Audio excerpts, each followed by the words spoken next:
Hello and welcome to another episode of the Unredacted podcast. My name is Nikita and I'm a lawyer based out of New Delhi. Hi everyone, I am Prerna Dadu. I am a recent law graduate from OP Jindal Global University and currently I am in Bangalore. So today we're having a conversation about the IT rules that were notified in February this year. If you are wondering why we need to have this conversation, I want you to backtrack a little and think about your online presence. The conversations that you're having on WhatsApp, the opinions that you're tweeting, the videos that you're uploading to YouTube, or the independent news outlets that you're reading online. That might not necessarily align with the political climate of the country. Now, these new IT rules seek to touch upon all of these aspects of your online presence, and this definitely warrants a conversation. And for this, we have a very special guest today with us. His name is Mr. Apar Gupta. He is the executive director of the Internet Freedom Foundation. IFF is actually at the forefront of the fight against these draconian rules. So we're very excited to have you here with us. Welcome. Thank you so much for having me here. I'm really excited to be a part of this conversation. And I would say the people of India are at the forefront of the fight against these rules because it's against their fundamental rights. We are happy to play the role of their advocate. So, welcome to the podcast, Mr. Gupta. I would like to start this off by asking you what are some of the most salient and the main features of these new IT rules? So the IT rules came into being on February 25th by a notification by the union government. So it's a form of delegated legislation, like any rules and regulations. And the parent provision under which they are formed is Section 79 of the Information Technology Act. It's read with the rulemaking power under Section 87. Now, what's happened is if you look at the 2011 version of the rules, is that their scope has tremendously expanded and the rulemaking power was more or less permitting the union government to make rules to define certain conditions under which large social media companies or mobile companies also, any kind of intermediary, basically providing a technical facility, which may be, let's say, a smartphone service provider for 4G like Airtel or Jio, or a social media company which facilitates posting our opinions online, or even email service provider or online drive storage provider. All of them could basically perform their services without actually becoming co-accused defendants or respondents to proceedings in courts. And the benefit to that is they can carry on their function without hiring a lot of lawyers. Boo. Okay, bad for lawyers, but good for companies, good for innovation, good for users, right? And also better in the sense that the liability for individual action goes back to that individual rather than a larger platform. So at the same point in time, this immunity from prosecution can't be a blanket one. It needs to have certain conditions, which will be, for instance, if there's a lawful request for information for investigation, the intermediary needs to provide it. Now, let's just park all the concerns about surveillance, etc., to the side. But what I mean is lawful request, something which we presume is good, right? Or something also other than that. If there's information on any social media networking entity, if an email account is sending out repeated hoax threats or abuse, etc., and there's a police investigation and there's a notice to close it down, there's a judicial order to close it down or take down that content, it's complied. So these are the format of the 2011 rules. Now, the 2021 rules notified on Feb 21, firstly, are much more expansive. So there's a direct conflict in the rulemaking power because they go beyond intermediaries to what two other categories? One, OTT streaming platforms, right? Like Netflix or Amazon Prime, HBO Max, or Disney Hotstar, All Balaji, Mubi, all of them, right? So essentially prescribes rules for them under the same regulation under Section 79, flowing back to the parent provision. Also for digital news media platforms, which are Wire, Quint, Scroll, etc., etc., etc. India Spend it applies to all of them, more or less. The rule making power which has been used is seemingly improper. Uh, and it's a form of delegated legislation. I hope that's clear. That's one. And Yeah. secondly, the subject matter of the rules, the different parts of it, which are part one definitions, part two intermediaries and significant social media intermediaries, part three being online curated streaming providers and digital news media platforms. It's a very, very expansive, it's a blanket net, and which is why we at the Internet Freedom Foundation and all of our work have said that irrespective of the political view and prism you take towards the rules, there is no mistaking the fact they fundamentally alter our experience of the internet in India, irrespective of whether you think it's for the better or for the worse. And the second objective fact is it is done through delegated legislation. So, Indian Express actually gave a very interesting analogy about intermediaries, especially. They said that think of Twitter or Instagram as a bookstore owner.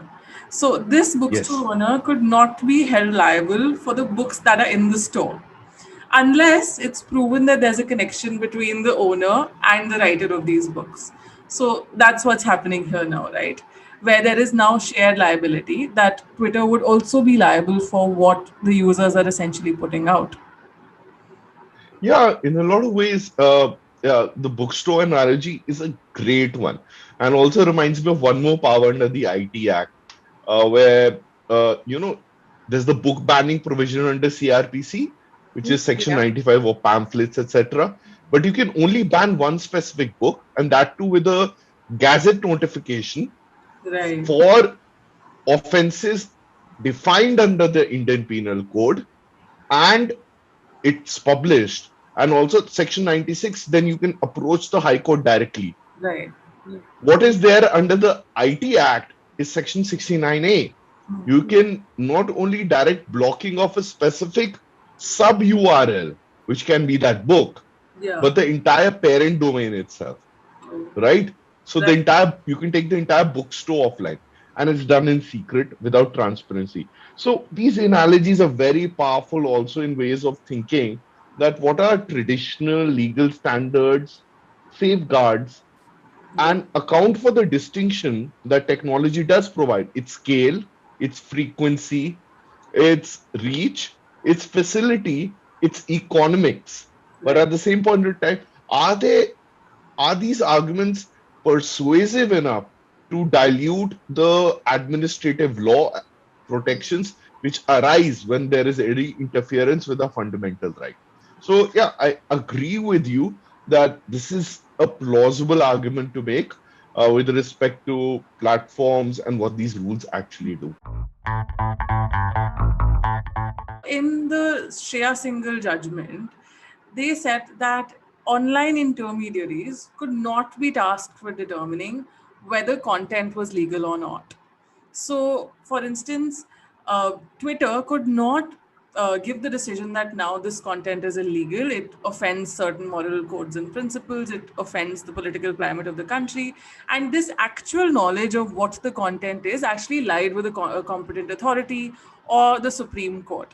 But if you look at what happened with the Prashant Bhushan incident, where his tweets were taken down by Twitter in the absence of a court order, now, doesn't the new IT rules be in straight line of fire with the Shreya Singhal judgment?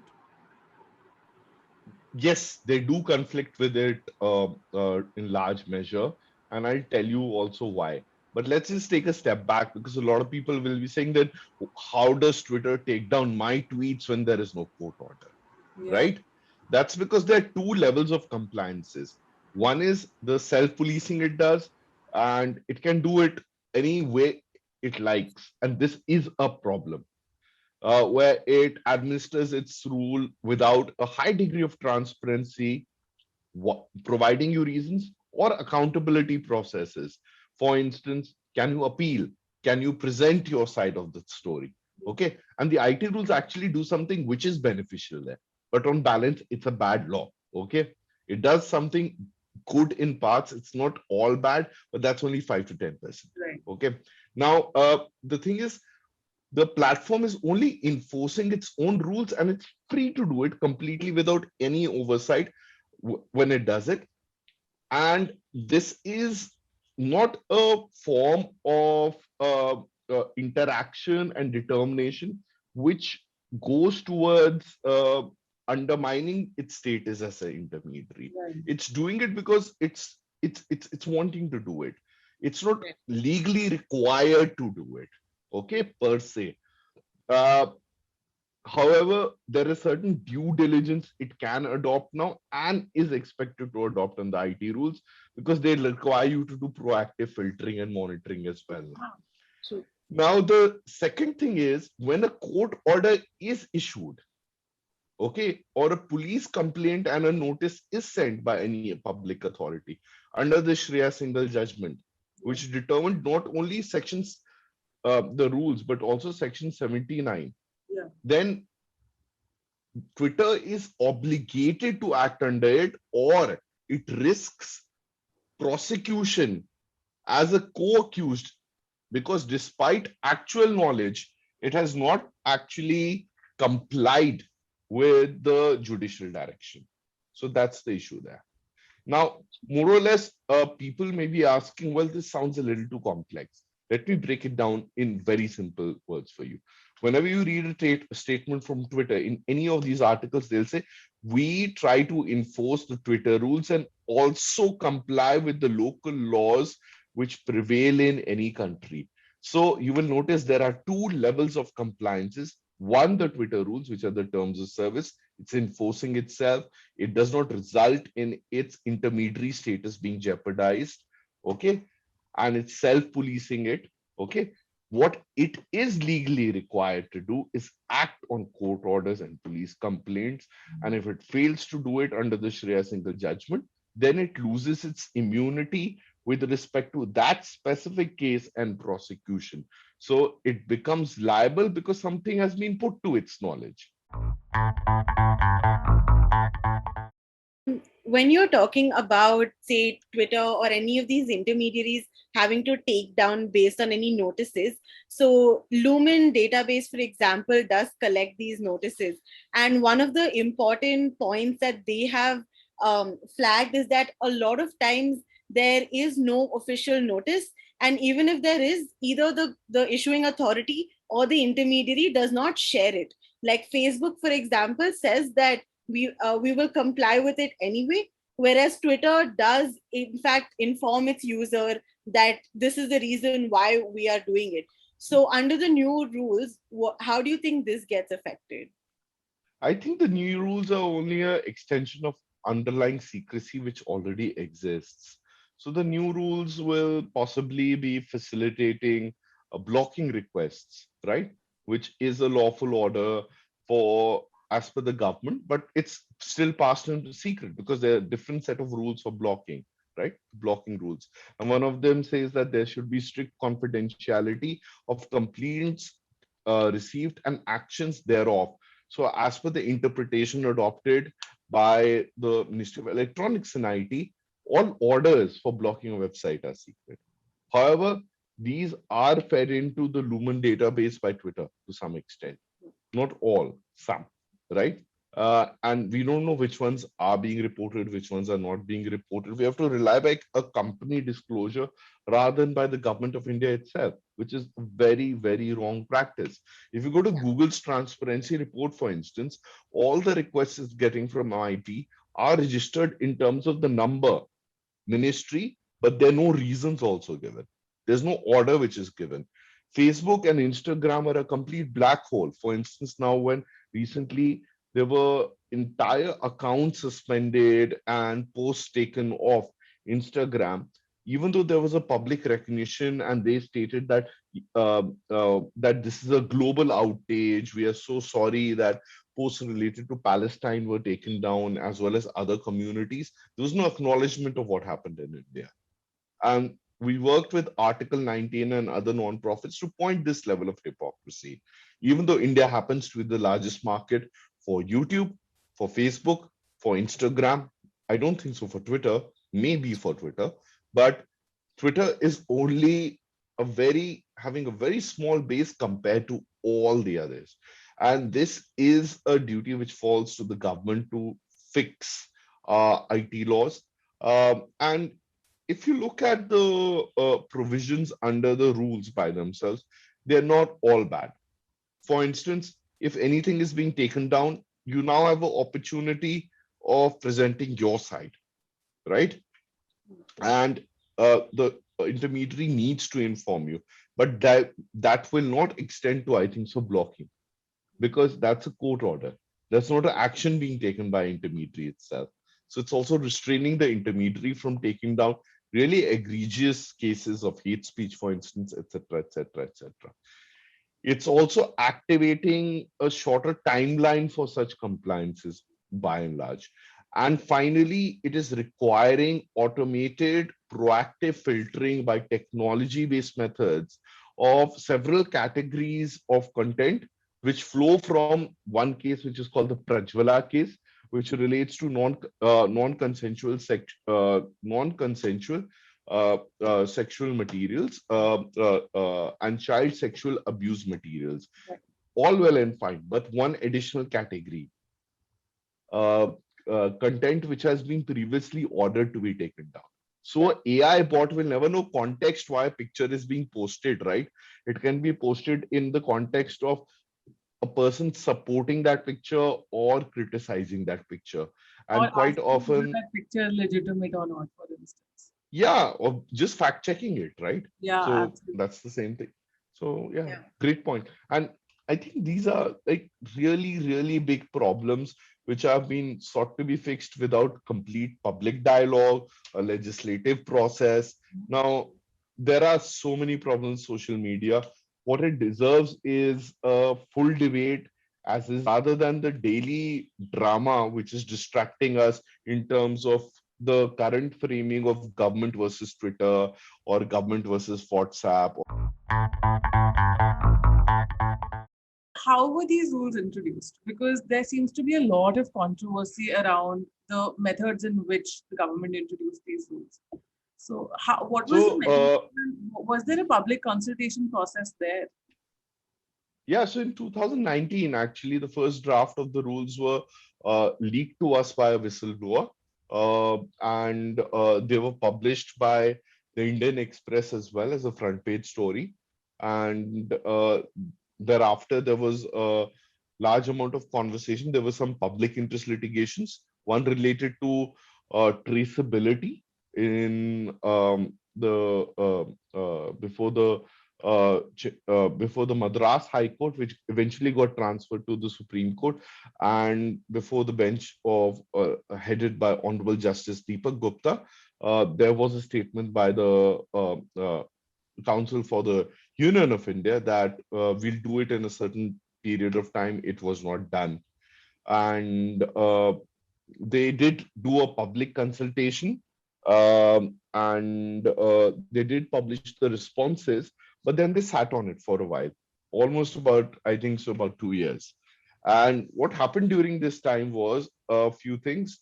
Was that you notice that firstly, there was a notification which was issued, which was under the business of allocation rules, allocating both online digital news media as well as online video streaming services under the Ministry of Information Broadcasting. They were making it the nodal ministry having jurisdiction to implement parliamentary laws with respect to these two sectors. Okay, but there were no parliamentary laws. And we also wrote about that. We cautioned that something may be coming, but it's not already there. So they don't have that power. Okay. But there was a reasonable apprehension something will come. And then all of a sudden, on 24th or 23rd, again, a different whistleblower or the same one, whoever, reached out to us. We got another copy of these rules. And it seemed that their jurisdiction was tremendously bloated to now not only include online intermediaries, which would include social media companies, but they would also include online video streaming providers and digital news media entities. So there has been a timeline. Uh, we don't know what's happened during the course of this. There are some RTI responses which have been put out by Saurav Das, who's an activist, who shows that certain file movements were happening between the Ministry of Electronics and IT, which was leading on this. With the Ministry of Law and Justice, these rules were sent back during this time period. The Ministry of Law and Justice raised certain objections, but they still were overridden and they went by the assurances of the Ministry of Electronics and IT. There were changes made as well. And we filed a RTI and we also got to know who were the contractors who drafted and advised on them. So all of this information, to some degree, is out there now in the public domain. But even today, we don't know the clear reasons how these rules in their present form have been made, because what we started with in 2019 was very different and what we have now is very different. It's almost comparing a i10 to let's say a Hyundai Sonnet, one of those upper models which they have. Yeah. So you've gone from a 4-passenger to almost a truck. Okay, so that's basically the way to understand this. So they The widen rules the start scope, but also widen violations of our privacy. And all of exactly, that. exactly. It's become much more dangerous, much more aggressive, much more far impacting.